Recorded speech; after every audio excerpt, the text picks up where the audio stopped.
নমস্কার, কেমন আছেন সবাই? আমি সৌমিতা। সৌমিস ডেইলি লাইফে আপনাদের স্বাগত। চলে এসেছি একটা নতুন ভিডিও নিয়ে।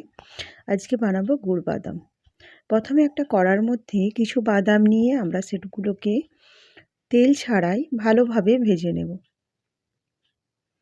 এবং ভাজা হয়ে গেলে সেগুলোকে একটা পাত্রের মধ্যে ঢেলে নিয়ে ওর খোলাগুলোকে আলাদা করে পরিষ্কার করে বেছে নেব।